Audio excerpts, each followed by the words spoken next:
Hi, Jojo. Hello, hello. How are Hi, you? how are you doing? I'm fine, thank you. Good. I'm just trying to find where you've ended up on my screen. Sorry. Okay, take your time. It's Join okay. Okay, I think I'm going to see if I can. Let's see. Here we go. There you are. Hello. Hi, how are you doing? I'm doing really well, thank you. It's lovely to be It's with you. so nice to be able to finally meet you. Thank you Thank so much you. for having me. Thank you, Jojo, for being with us today. It's really great to have this opportunity to speak with you. We've been looking very much to looking forward to this conversation, especially because we at the ESG and Data for Good Center of Excellence are deeply interested in how the concept of ecocide can connect with sustainability, environmental justice, ESG, data for good, data-driven accountability, and many other concepts. But before we start, let me quickly introduce myself. My name Yeah. is Dalia El Tahir. I am a researcher at the ESG and Data for Good Center of Excellence. And as you might know already, we focus on using data as a positive force for sustainable development and social good. And of course, we're very honored to have you with us today, Jojo Mehta, the co-founder and CEO of Stop Ecocide International. I believe that your work has been truly transformative in shaping how the world understand the environmental harm, not just as an ecological issue, but as a matter of justice and moral responsibility.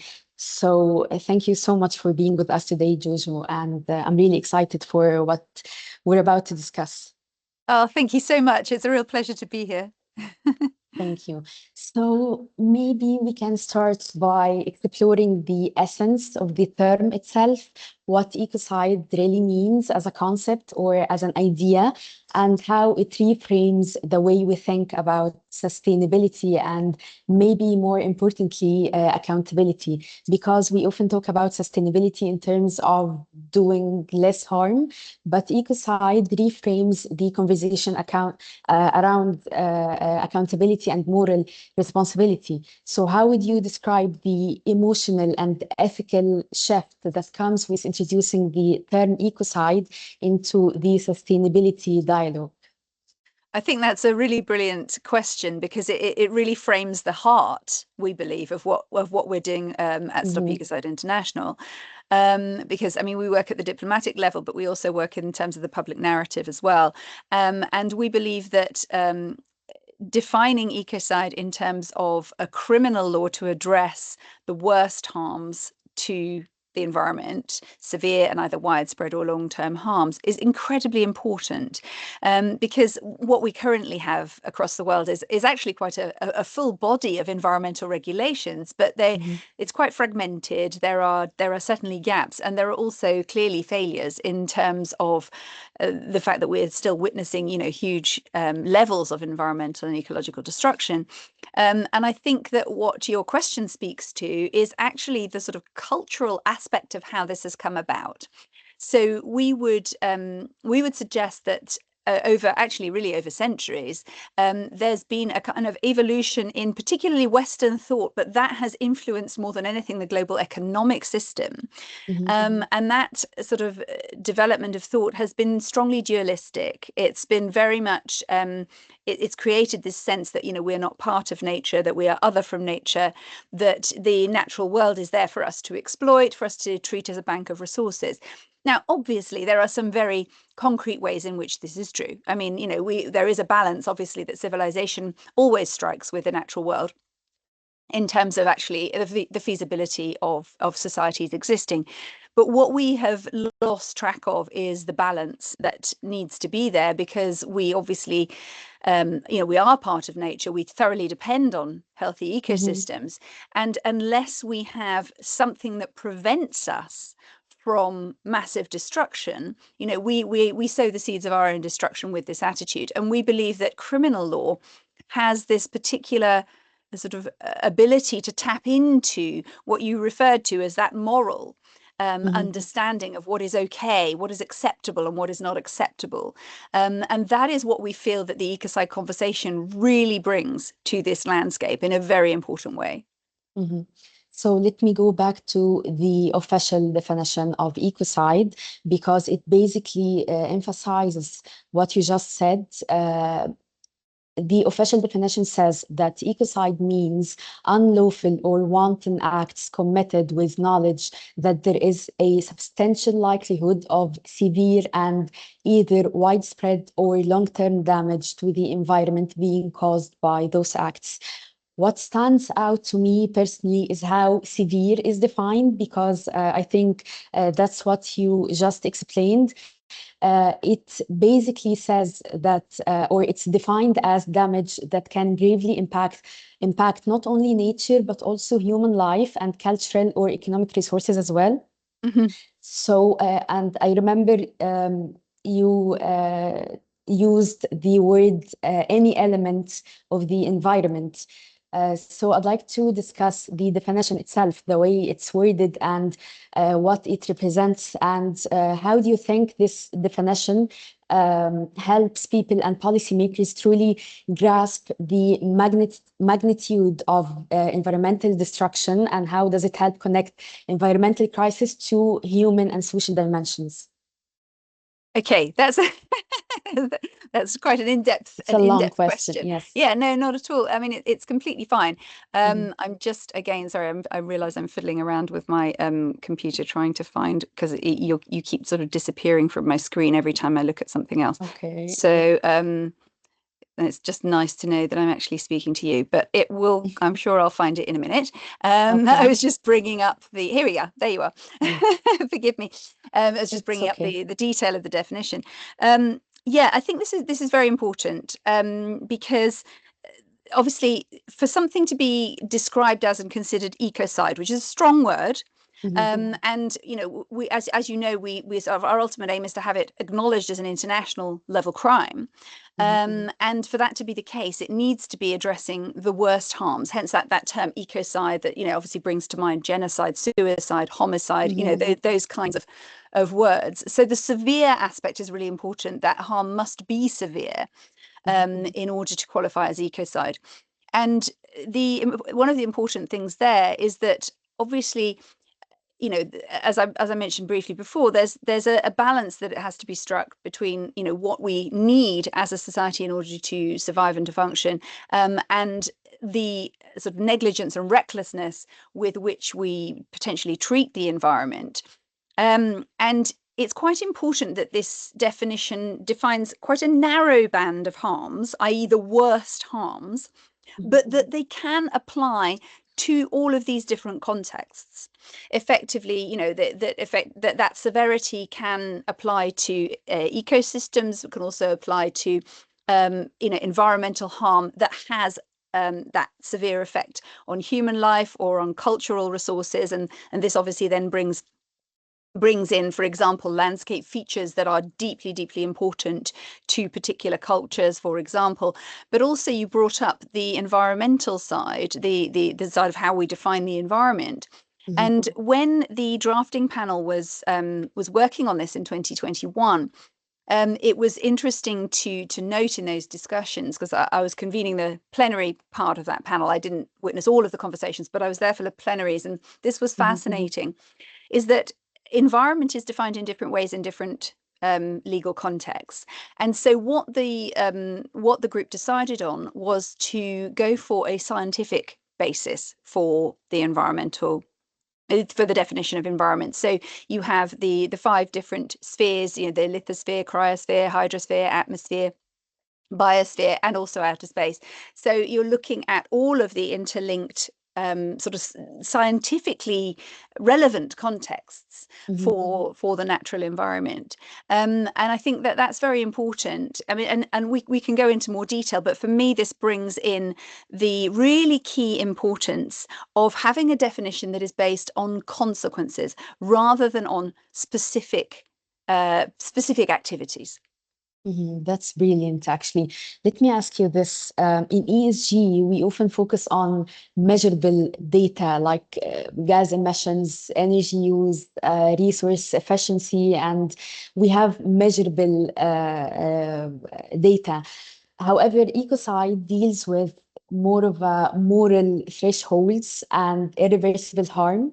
So I want to know, how can we bridge this gap between data accountability and ethical accountability? Because actually, I believe this is precisely your mission, Stop Ecocide International mission. And correct me if I'm wrong, but establishing laws is how we make people comply and not commit immoral acts against society or environment, because at the end of the day, they are people, and thoughts and intentions can never be controlled, but we can try to control behavior.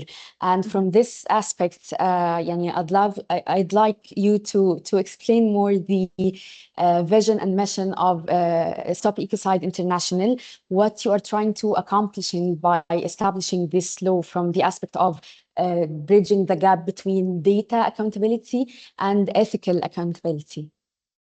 That's an excellent question, and I think it brings up a couple of different issues that come into play. So with ESG, and particularly, obviously, one of the things that comes with the whole ESG approach is quite detailed data reporting, is effectively bringing in the fact that companies and that policymakers also, but particularly in the business sphere, have to be keeping better track of how what they're doing affects the environment. What are the specific effects of certain things, and how are those measured and kept account of and presented. And whereas with criminal law, it's not that data is not relevant. Of course, it's utterly relevant. But the primary drive is to avoid harm. So, Okay. and of course, there's a different approach that is taken by companies to criminal law as opposed to regulatory data, for example, or indeed ESG reporting data.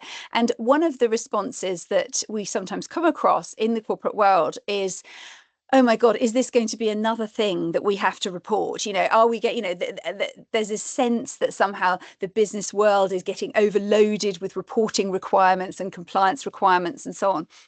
But of course, when you talk to a business about, let's just take an example, you build a factory, you're not going to do it so that it's in danger of killing people. That assumption is so deeply embedded that that sort of safety concern, that you're not going to sit there and sort of think, well, let's sort of do all of this exact reporting as to how, I don't know, this design is going to almost break people's heads open, but it's not going to, in fact. That's not going to happen. What's going to happen is that the design that you come up with is going to be such that you are sure that it's not going to be actually threatening people's lives.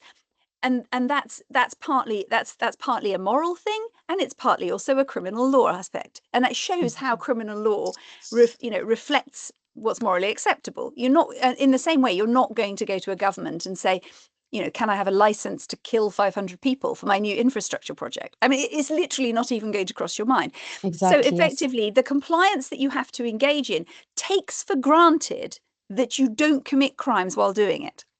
So effectively, that sort of shows that there is this kind of there is this sort of different relationship to the kind of law that you're talking about when you're talking about criminal law.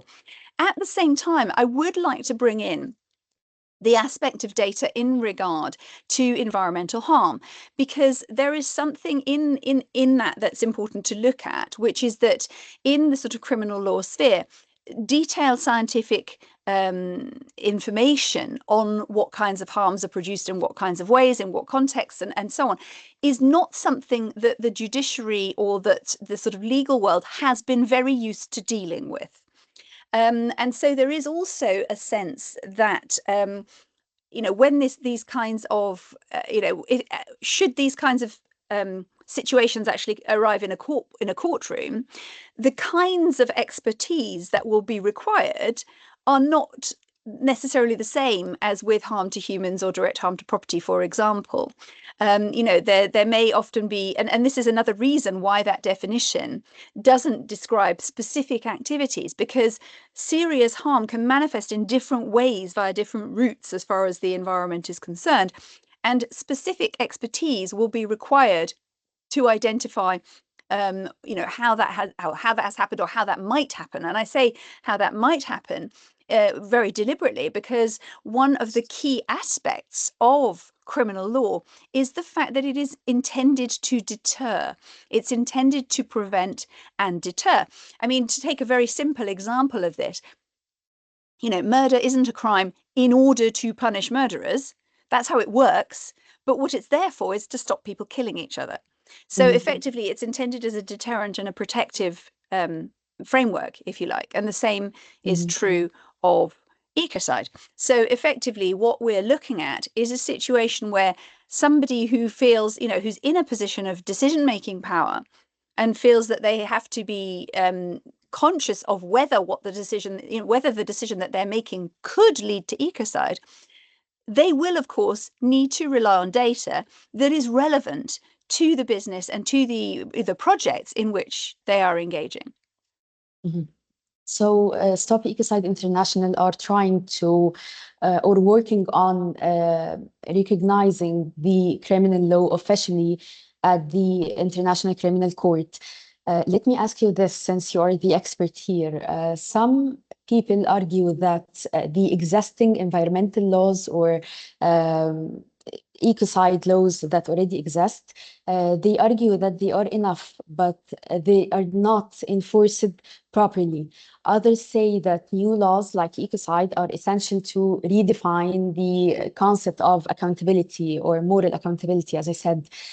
Where do you stand on that? It's obviously clear, but you may explain it more if you'd like. And I also want to know your opinion on either it's really about enforcement or the evolution of the law. What is it really about? I would actually say it's both.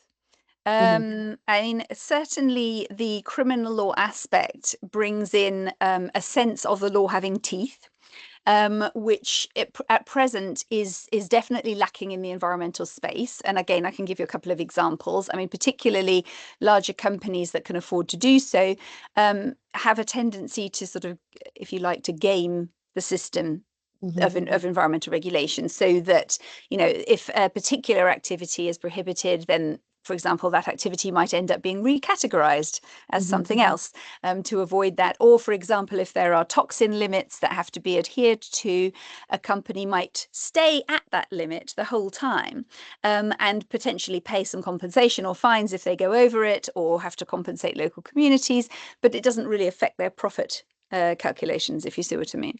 And so, there's a way in which that regulation is simply not taken seriously, because, at least in part, because there is no personal accountability in terms of the criminal accountability of an individual, and there's no moral stigma.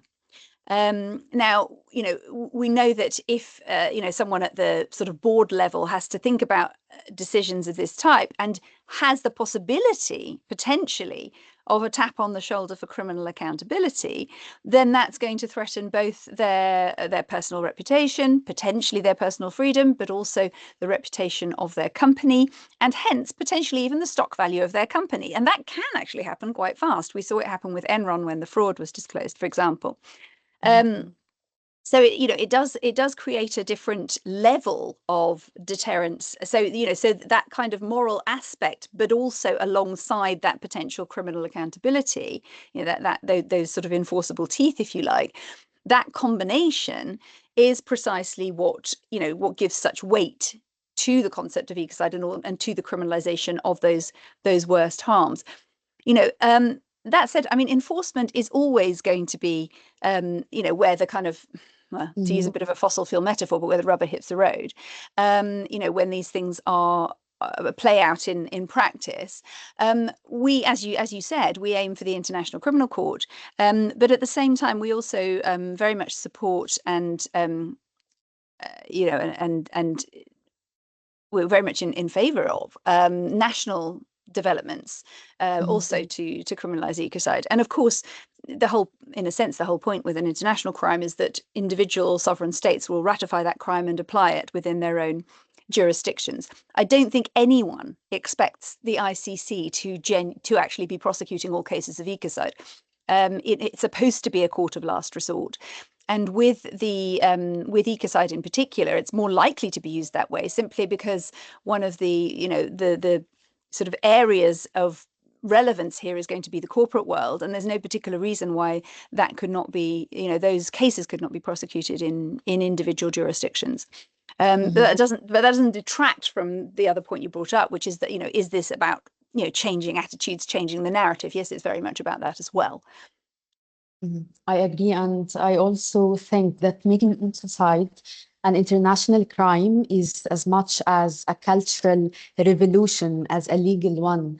Yes. And speaking of cultural, I'd like to ask you, how do you see the first impressions of people, the public, hearing about this for the first time? What misconceptions do you often encounter when people first hear about criminalizing the ecocide? Because people may be aware of the term itself or the crime itself, but criminalizing ecocide on an international level might be not, they might not be very familiar with this concept. So what are the common misconceptions do you usually encounter? That's interesting, and it depends on the audience. But I mean, actually, at this sort of grassroots level, in terms of the public, there's often a very quick understanding. There's a kind of, yes, this is happening and it should be criminal. That it tends to land quite readily in the public mind. Sometimes more at the sort of political level, or sometimes also in the corporate world, there can be a bit of an immediate slight kind of like, oh, that sounds a bit extreme. That sounds a bit drastic, to actually criminalize something. But we find that perhaps the biggest obstacle there is people's conception of criminal law. And I mentioned this briefly earlier. The structure of criminal law is often perceived as a system for punishment. And so often it requires a little bit of teasing out to show that actually it's there for protection. That's what criminal law is ultimately there for. I mean, to give a simple example, we have our most basic human right is the right to life. But if murder is not a crime, how much is that human right worth? We have to have the corresponding sort of criminal law that protects that right by saying actually taking someone's life away is a crime. And effectively, ecocide has that same kind of effect, if you like, in relation to, for example, the recently acknowledged human right to a clean and safe environment. What's going to protect that is a criminal law that says it's against the law to remove that by severely harming ecosystems. So that particular aspect is probably the single most common explanation that we need to make, because that's the first sort of, if you like, the first sort of misconception or interpretation that happens. Great. So since we are talking about cultural or social shifts, I think if ecocide is recognized officially as a crime in the ICC, one of the huge impacts this would make is that it will completely change the advocacy landscape, because then ecocide will allow us to see environmental destruction as violence, not just as negligence, as you said in the beginning.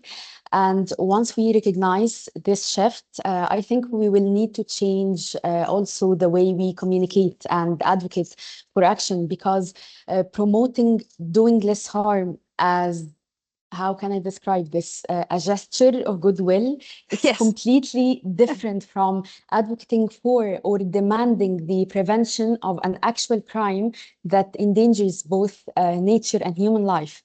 So how do you see this change in perception influencing ways of advocacy and movements for environmental and social justice around the world? I think it's actually going to be very important. I mean, it seems quite a simple thing, just, let's add this crime to the list of crimes kind of thing. But I think we think of it almost as an acupuncture needle. It's like in the right place in the nervous system, there's actually the whole system shifts as a result. And I think I think you're absolutely right. I think advocacy will change and is changing as a result. And in fact, there was just an article in The Guardian, I think yesterday, interestingly, talking about this framing about environmental damage. We tend to kind of lump environmental harms of all scales together into the same kind of bracket as something that's just, it would be better if people didn't do it, but it's not considered deeply serious. So, for example, someone who doesn't do their recycling is somehow in our brain in the same bucket as somebody who destroys the rainforest, but actually we would never do that in regard to how we behave with each other. I mean, dropping litter on the street and murdering someone are completely different scales of understanding. And of course, when we start applying, criminal law within the environmental space in using that sort of concept of ecocide as a marker, I think it does start to shift that understanding and starts to see things, these things as unacceptable. And just to use an example close to home, there's quite a strong public response to the heads of water companies contaminating rivers in the UK, and there's quite a strong kind of public response to this sort of thing should actually require a jail sentence. There is definitely a shift happening there. And last year there was a large survey done across G20 countries by the Global Commons Alliance, looking at various things to do with sustainability, economy, environment, and one of the statements with which the respondents had to agree or disagree or what have you, was basically saying, should ecocide be a crime? But not exactly in those words. I think what they asked was something like, it should be a crime for big business leaders and policymakers to approve projects they know will severely destroy the environment. So, and then it was a kind of, it was a sort of yes, no, maybe, or whatever. And there was a hugely strong response. I mean, across all of those countries, I think it was over 70% immediately responded, yes, that should be criminal. And that's without very much public discourse around ecocide. I mean, it's still not something, if you stop someone on the street, 9 out of 10 people might still not have heard the word. But yet when that was, it was asked in that way, there was an instant response of yes, that should be criminal. That's great to know, actually.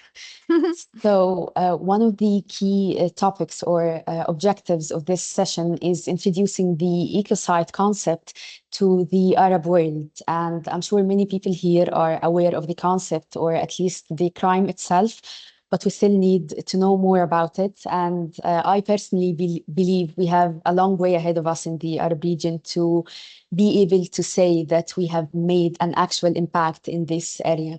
So the Arab region faces both environmental vulnerability and resource-driven economies. Yep. What are your thoughts on introducing the ecocide conversation here in the Arab region, where we are trying to balance growth, survival, and trying to meet the global expectations of sustainability? Yeah, it's definitely an interesting nexus of different factors, and the conversation is at its beginnings in the Arab region. I mean, I've just come back from Abu Dhabi, from the IUCN World Conservation Congress, and it was interesting to hear some of the issues that were being brought up there. I mean, there was actually a motion on ecocide law which was passed quite strongly at that Congress, and we know that there was at least one country, Jordan, that was supportive, and we haven't yet had the breakdown of all of the voting to see which countries are most supportive. But I think what this also speaks to is that again, and I think this also depends strongly on the definition, which has been absolutely key to the development of this conversation around the world. Again, this fact that it's not focusing on any one specific thing, but it's focusing on the level of harm. So I think what's going to be really important moving forward for the Arab region and indeed for the world in general is our considerations of safety, but not just safety for humans. And this, I think, is where the whole ecocide concept, comes into it, really starts to sort of show the shift that is happening globally in terms of our relationship with the natural world. So it's going to be about, how do we effectively address these resource issues without massively destroying the environment. And there, as with any activity, there are ways and ways of going about it. And whether it's, there is a transition that is going to be, well, that is already taking place. It can't be avoided. Economically speaking, it will also have to take place.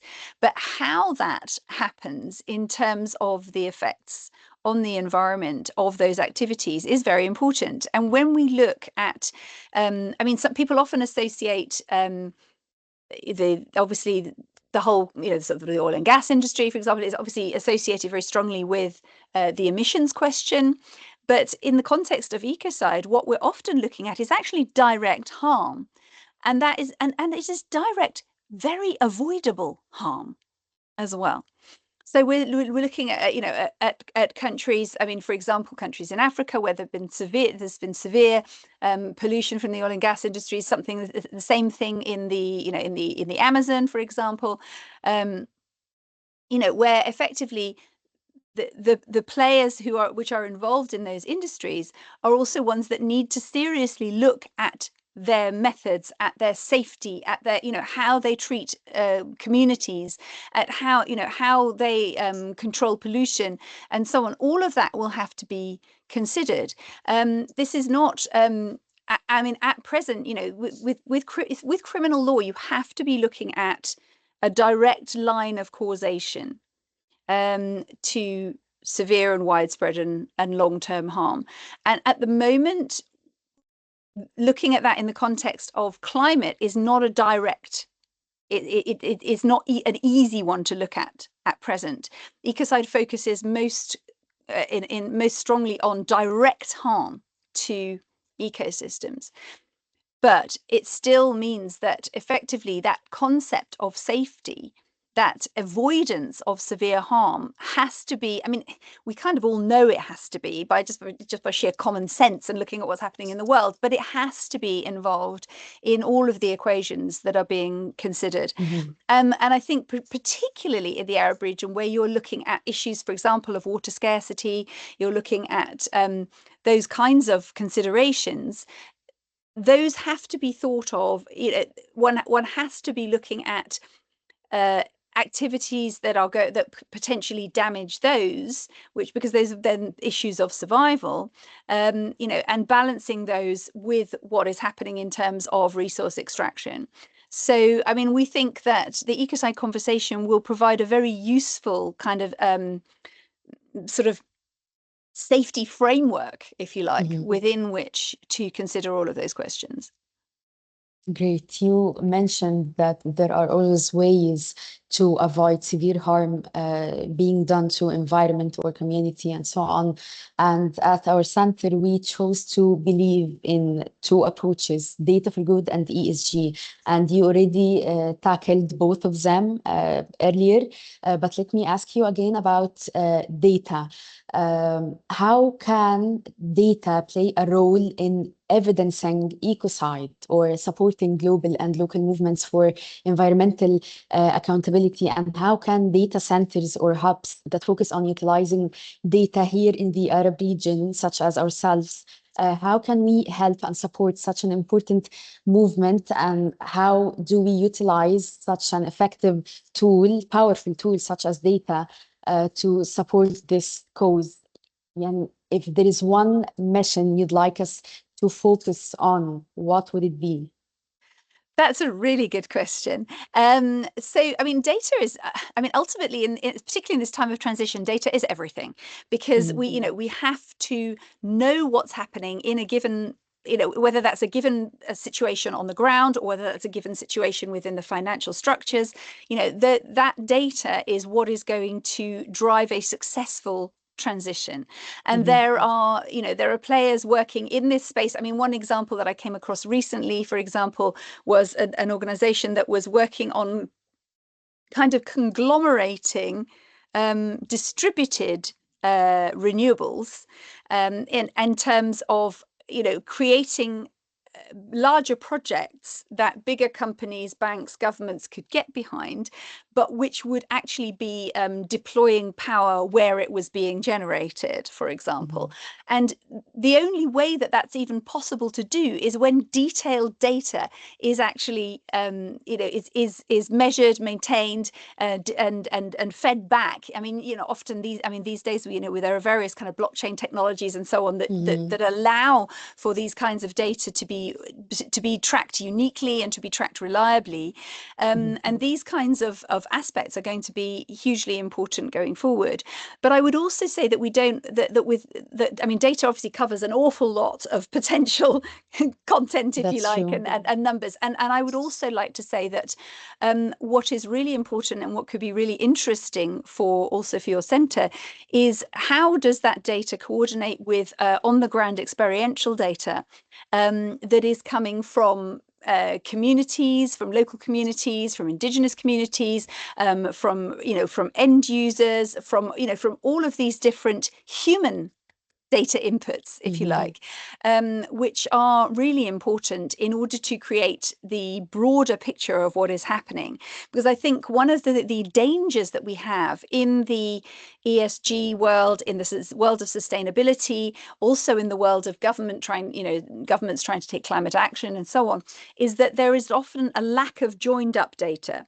So, for example, you can end up with a project that sounds fantastic in and of itself, but potentially has knock-on effects or is fed by other situations around the world, which literally on the ground data, and that can be data that's gleaned from satellite imaging. It can be data that comes from financial transactions. It can be data that comes from, as I say, specifically on the ground lived experience in certain ecosystems.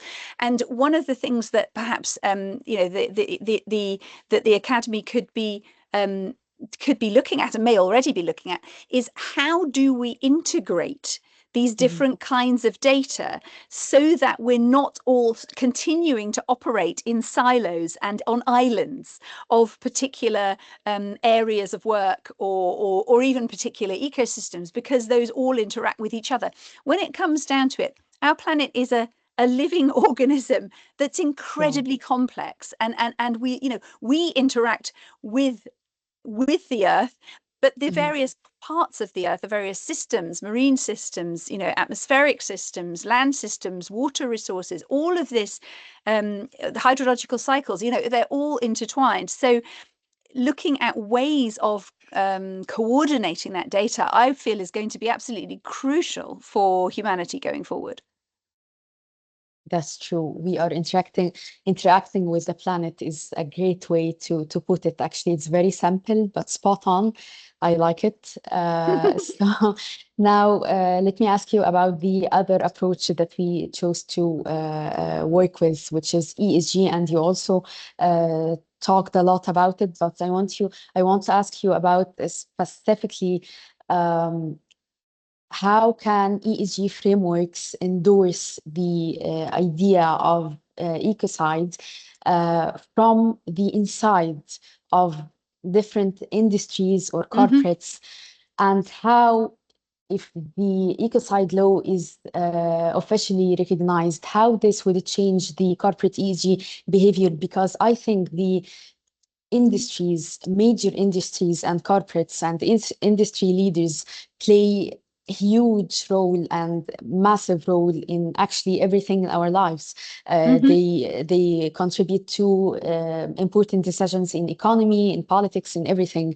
So how can we use the ESG framework to support the ecocide movement or idea from inside the industries or corporates? How do you make the change start from the inside using ESG frameworks?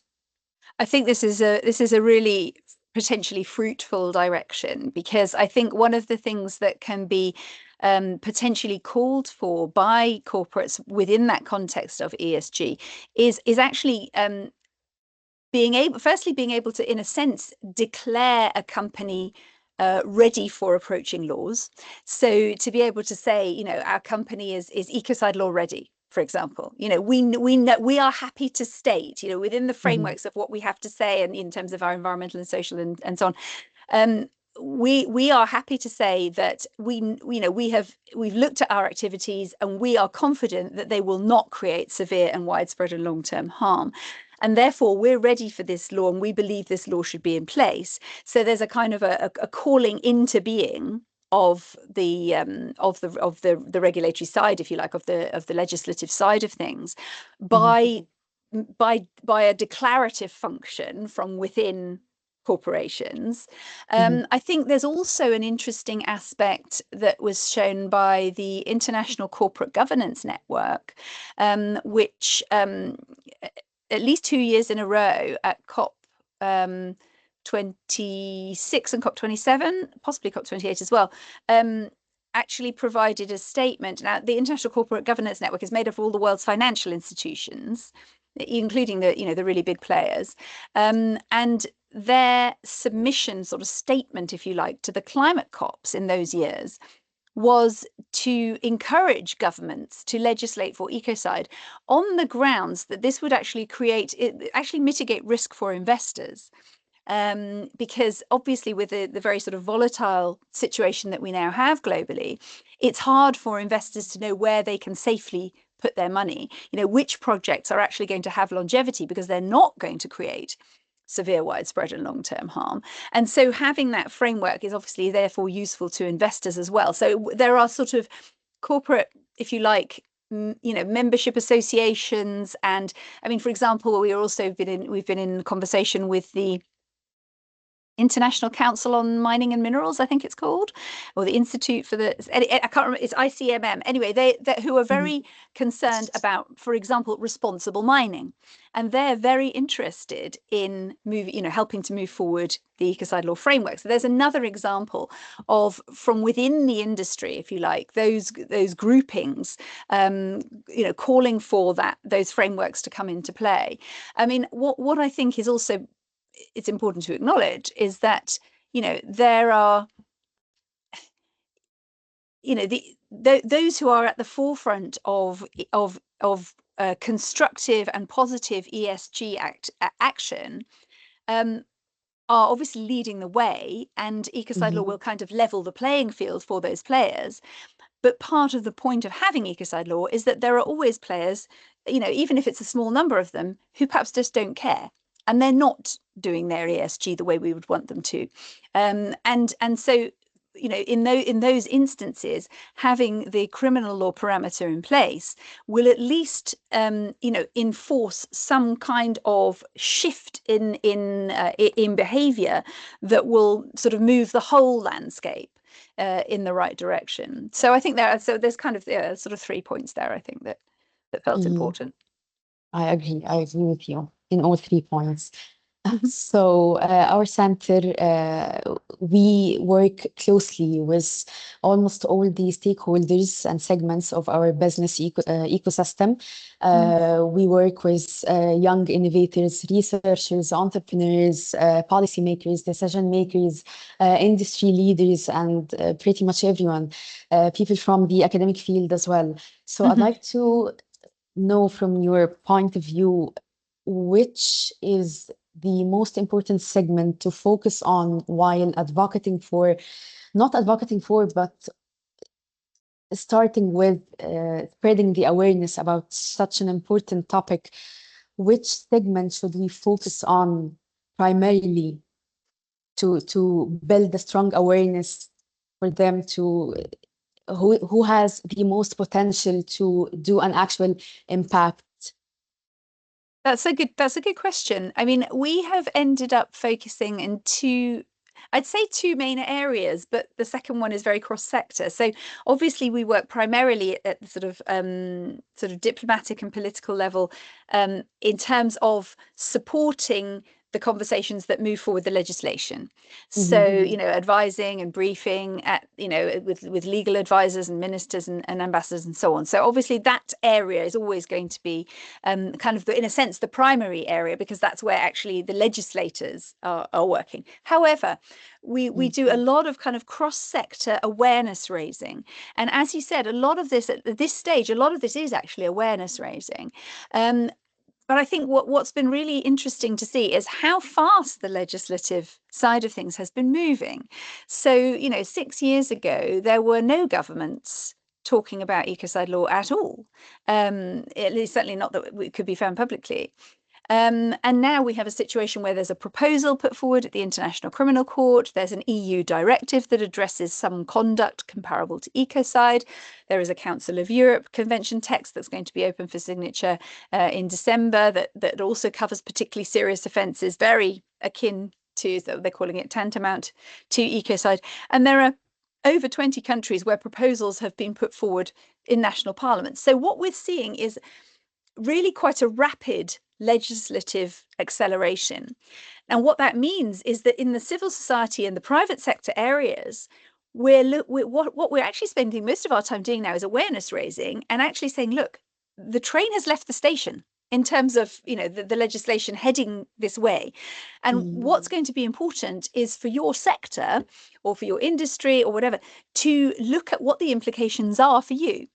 And how that's, what you might need to re-examine or what you might need to put in place in order to comply with these approaching frameworks.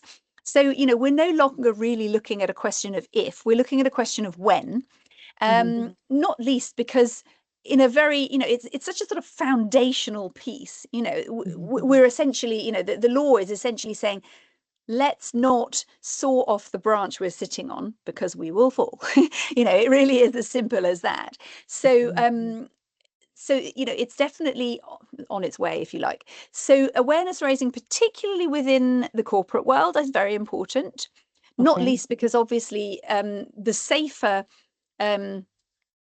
this is all about safety on a certain level. It's all about the safety of life, about the safety of civilization.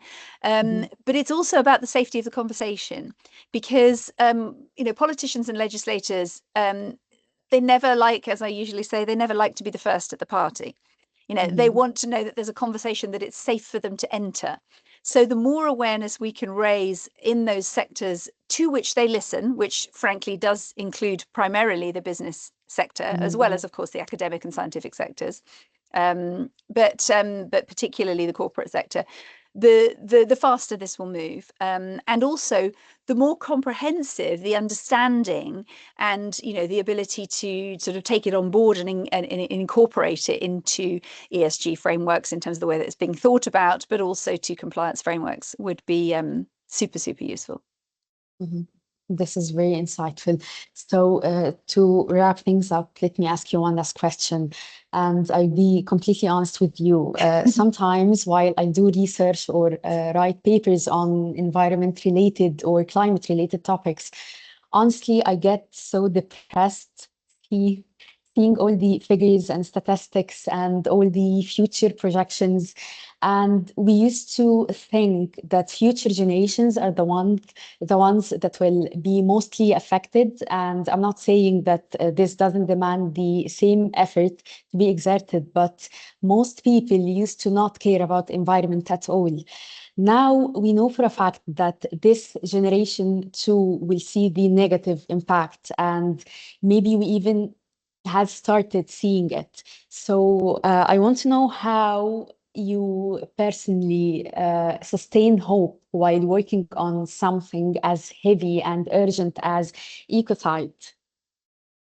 This is a very good question, and you're quite right that one could potentially spend the entire day, in a state of depression and horror. It's true. That is also possible. But I have to say that the speed at which this discussion is moving gives me hope, and we know that it's a collaborative effort. I mean, I know we're we're perhaps one of the little engines at the heart of it, but it's by no means only us that's doing this. There are so many voices that are now coming from science, from academia, from on the ground, even from the corporate world, and from an increasing number of sovereign states around this. And that does give me hope, because it does show that there is a big shift happening. And I think we can see that. I think this is emerging in different ways in the legal sphere. It feels to me like the area of law is becoming an area of hope, in the sense that we've seen, there's a large number of climate litigation cases going on. There are the advisory opinions that have just come out of the various the courts of human rights, so the International Court of Justice and the Inter-American Court, which absolutely underline states' obligations and support the potential criminalization of ecocide. There are these developments that feel like they are kind of candles in the darkness. And I think the other thing, on a very personal level, is actually staying connected to nature. I mean, I live in the UK, and I'm lucky enough to have a garden, and I go out. I mean, I travel a lot for work, but whenever I'm at home, and whenever I can when I travel, I get outside with my bare feet and actually connect to the ground. That's so nice. And pay attention on a daily, weekly basis to the seasons and the weather and the plants and everything that's happening around me in nature, because nature does not normally express despair and depression. Nature has a kind of an abundance to it whenever you give her the slightest chance. And that to me is very inspirational. And it feels like, that's a big part of, why I'm doing what I'm doing. That's actually very beautifully put. And I like what you said about the legal field being the source of hope. I like that. And we're glad at the EEG and Data Frequency Center of Excellence that we finally have joined the movement to be able to contribute to the shift that you just mentioned. And I'm really, really glad that I had the opportunity to conduct such session with you today, because I believe this is going to lay the foundation for the raising awareness, as you said, in the Arab region. So I'm really glad that we had this session, and I'm looking forward to having more sessions on specific topics to discuss in more details, more specific topics in the future. So thank you so much for your time and for giving us this opportunity, Jojo. It was a pleasure. Oh, likewise. Thank you, Dalia. Have a fantastic Thank you, day. Jojo. Thank you.